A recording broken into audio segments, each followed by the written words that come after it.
Hi guys, it's Jimmy, and the green box you see in front of you looks suspiciously like a Rolex box, but it is not a Rolex box.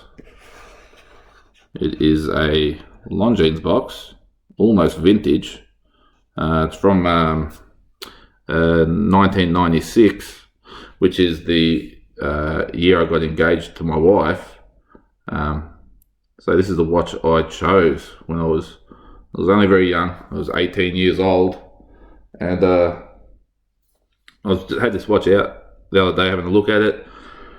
I haven't worn it in so long, mainly because it doesn't fit me anymore.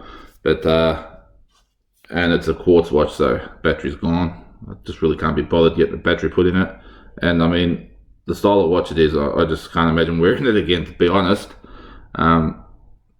Now, this video was going to be about is just the changing trends in watches. I guess it's mainly the trend that I believed in at the time.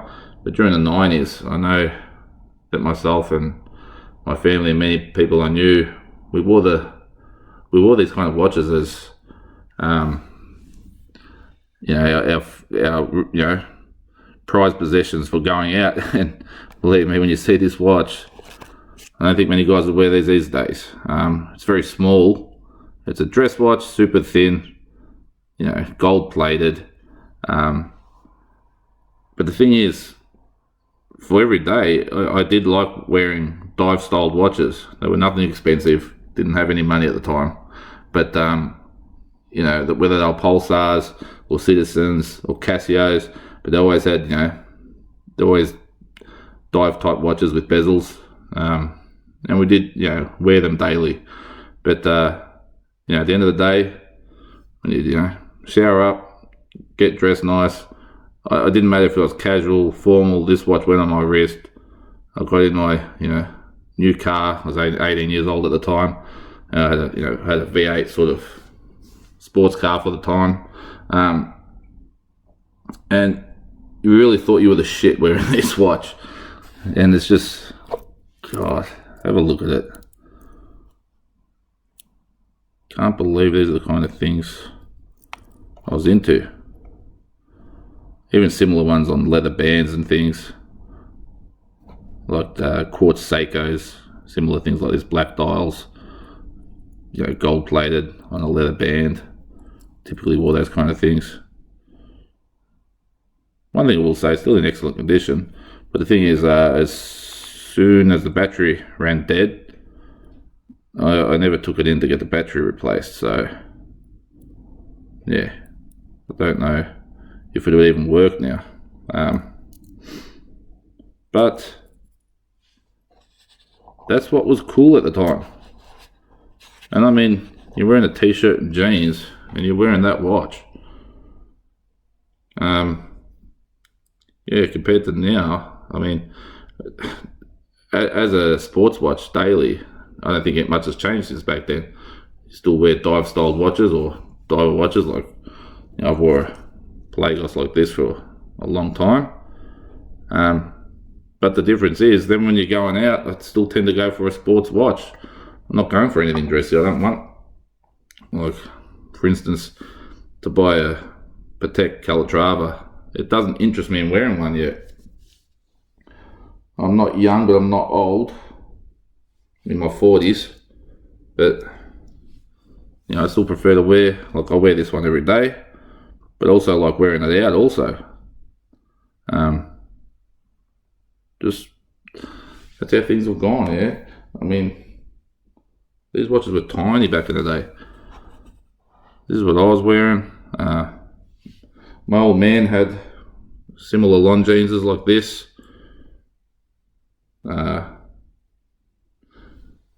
This little Omega here, it's my grandfather's, little quartz Omega. And actually I did notice one thing with these two watches. They're so closely related generically, they look like similar bracelets. I know the clasps are practically identical. I think they're manufactured in the same place. You can see the insides of the clasps. They're pretty much identical. So yeah, one Longines, one Amigo, you can barely tell them apart. But yeah, so like I said, I got that in 1996, and then 21 years later, on our 20th anniversary, I mean, I chose to go for this. And yeah, it's a sports watch, but I'll wear this like a formal watch. So I don't care how formally I'm dressed, I'll put this watch on. So, and yes, like now I have the money to buy these kind of things. Obviously back then I didn't, but even if I did at that young age, I don't think I would have went for something like this. Now I know, obviously it's a maturity thing also, but at the time, I just believe that these were the fashion. And I just remember the enjoyment I had out of wearing this when I got it. I think it was a little over $1,000, which is hugely inflated. I think, because God, I wonder what these cost to make back then. Probably $100 or $50, who knows? But I remember I couldn't wait. Any evening if I was heading out to go see my wife to be, I'd slap this thing on. Every night of the week if I could. And enjoyed it immensely until that battery died. So that was only about maybe 2 years I think it lasted, the battery. So yes, it's still got its books, still got all its books, and it's got a warranty card in there, I believe. Unfortunately they did not date it, which would have been good, because I don't remember the year we got it, but I don't remember the date. But yeah, still got everything. Must be worth a fortune now with all its papers and stuff, full set. Must be worth at least $50. Anyway, it's worth nothing. It's worth some good memories. And I was thinking about putting a battery in it just to get it started again, but all I know is I'll put a battery in it, it'll die in another year's time. And for, what I'm going to do, put a battery in it every year. I think it's just a good keepsake. My son was wearing it the other day. He found it pretty funny because, of course, he's with the modern trends. This actually is his watch. So, he wears this quite often. He's just put the rubber band on it to change it up a little bit. And, yeah. So, I hope that was interesting, guys. I was just thinking myself how things have changed over the last sort of 25 years. I can't imagine buying something like this today, even if it was made by Patek. I'm not interested. I know in the future I will get a Patek because I want something from that brand, because it's such an amazing history in that brand. But ultimately I'd love to have something that is perpetual calendar with a chronograph, and you start talking